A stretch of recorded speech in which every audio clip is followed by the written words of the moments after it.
আপনি কি কখনো এমন অনুভব করেছেন, সবাইকে খুশি রাখতে রাখতে একদিন নিজের হাসিটাই হারিয়ে গেছে? পরিবারের জন্য করলেন, বন্ধুর জন্য করলেন, সমাজের জন্য করলেন, সবাইকে গুরুত্ব দিলেন, কিন্তু শেষে আপনার কষ্টটাই কেউ বুঝল না। উল্টো যাদের জন্য এত করলেন তারাই বলল, তুমি তো কিছুই করো না। কেন এমন হয় জানেন? কেন ভালো মানুষরাই সবচেয়ে বেশি কষ্ট পায়? কেন যারা সবাইকে সুখ দিতে চায় তাদের মনটাই একসময় ভেঙে চুরমার হয়ে যায়? আজকের এই ভিডিওতে আমরা জানব, মানুষকে খুশি রাখতে গিয়ে কোথায় ভুল হয়, কেন নিজের আত্মা ধীরে ধীরে ক্লান্ত হয়ে পড়ে, ঠাকুর শ্রী রামকৃষ্ণদেব কি বলেছিলেন এই বিষয়ে, আর শ্রী শ্রী মা কেন বলতেন নিজেকে হারিয়ে দিও না। আর সবশেষে জানব কি করলে মানুষকে ভালোবাসবেন কিন্তু নিজে ভেঙে পড়বেন না। ভিডিওটি শেষ পর্যন্ত দেখুন, কারণ শেষের উপায়গুলো হয়তো আপনার জীবনটাই বদলে দিতে পারে। তাহলে চলুন প্রথমে আমরা জানি সবাইকে খুশি রাখার অভ্যেস কোত্থেকে আসে। ছোটবেলা থেকেই আমাদের শেখানো হয় সবাইকে খুশি রাখতে হবে, না বলতে নেই, নিজের কথা ভাবা স্বার্থপরতা। ধীরে ধীরে মানুষ এমন জায়গায় পৌঁছে যায় যেখানে সে নিজের অনুভূতিকেই গুরুত্ব দেওয়া বন্ধ করে দেয়। সে ভাবে, আমি কষ্ট পেলেও সমস্যা নেই, ওরা যেন খুশি থাকে। কিন্তু একটা সময়ের পর এই চেপে রাখা কষ্ট মনের ভেতরে বিষের মতো জমে থাকে। বাইরে হাসি, ভেতরে কান্না, বাইরে দায়িত্ব, ভেতরে শূন্যতা। আপনি লক্ষ্য করবেন, যারা সবাইকে সবচেয়ে বেশি খুশি রাখতে চায় তাদের মনেই সবচেয়ে বেশি ভয় থাকে। যদি কেউ রাগ করে, যদি আমাকে ভুল বোঝে, যদি সবাই আমাকে ছেড়ে চলে যায়, এই ভয় মানুষকে ভেতর থেকে দুর্বল করে দেয়। আর তখন মানুষ নিজের সত্যিকারের সত্তাটাকেই হারিয়ে ফেলে। কিন্তু প্রশ্ন হলো, মানুষ কি সত্যিই সবাইকে খুশি রাখতে পারে?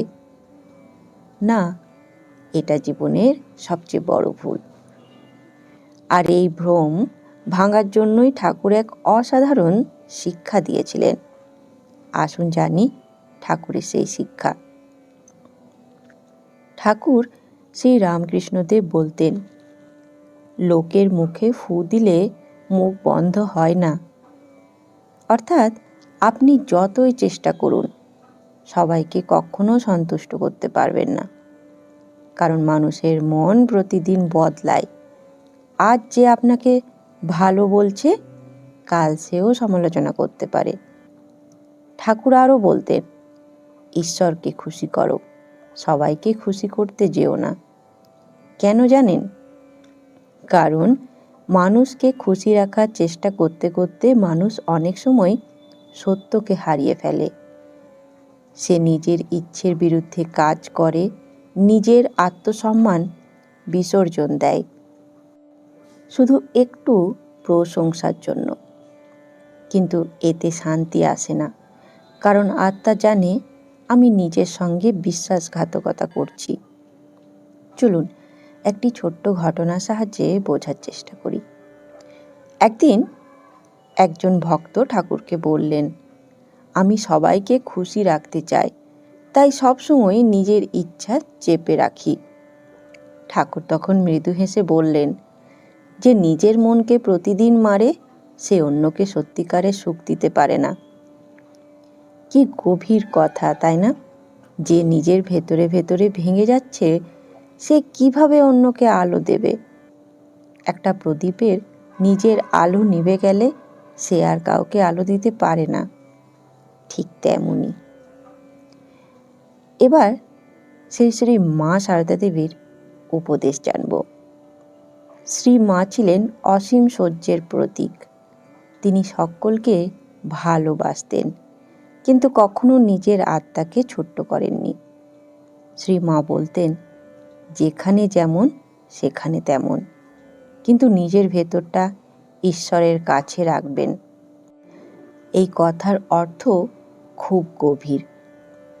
মানুষের সঙ্গে নম্র হও, ভালো ব্যবহার করো, কিন্তু নিজের আত্মসম্মান, নিজের সত্য, নিজের মানসিক শান্তি এসব কাউকে দিয়ে দিও না। আজ অনেক মানুষ শুধু ভালো মানুষ প্রমাণ করার জন্য সব অন্যায় সহ্য করে যায়। কেউ অপমান করলেও চুপ, কেউ ব্যবহার করলেও চুপ, কেউ গুরুত্ব না দিলেও চুপ।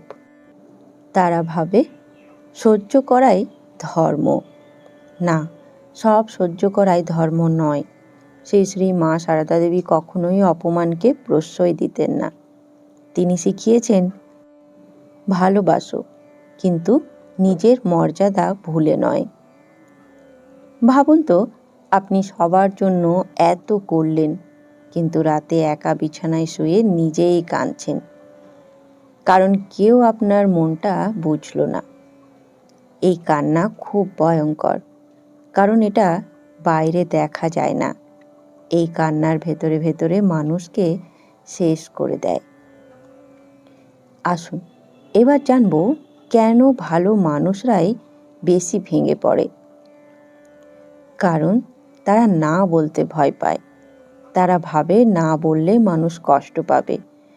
কিন্তু একটা সত্য মনে রাখবেন, সবসময় হ্যাঁ বলতে বলতে একদিন আপনি নিজেই নিজের জীবনটাকে না বলে ফেলবেন, এবং তখন মন ক্লান্ত হয়, ভালোবাসা ক্লান্ত হয়, প্রার্থনাও ক্লান্ত হয়ে যায়।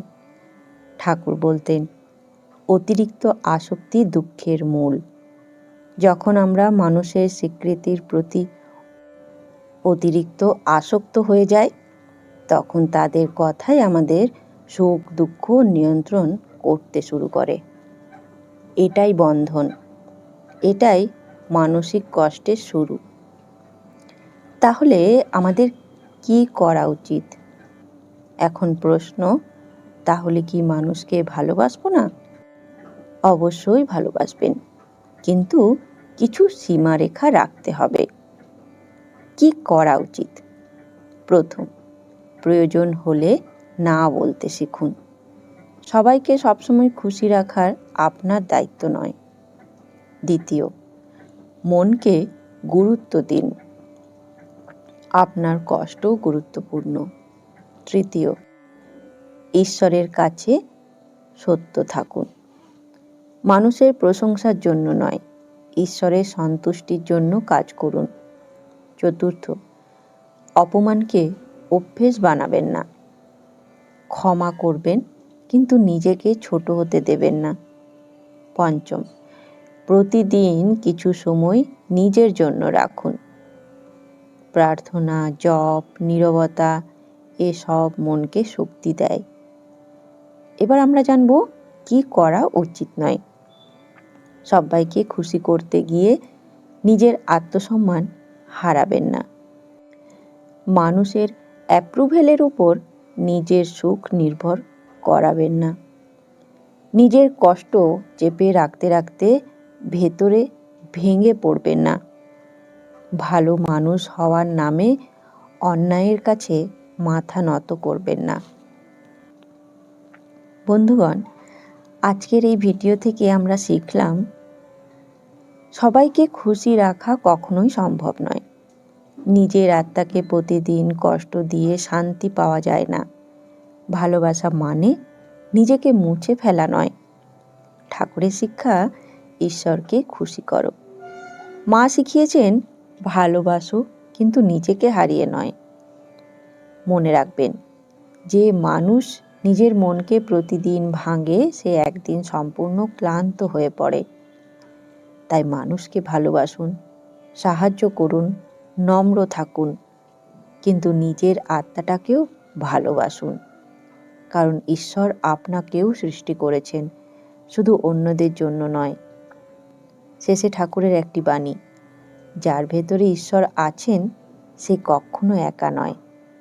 তাই মানুষের স্বীকৃতির পেছনে না ছুটে ঈশ্বরের আশ্রয়ে থাকুন। মন শান্ত হবে, জীবনও ধীরে ধীরে সুন্দর হয়ে উঠবে। ধন্যবাদ। ভালো থাকবেন। জয় ঠাকুর, জয় মা, জয় স্বামীজি।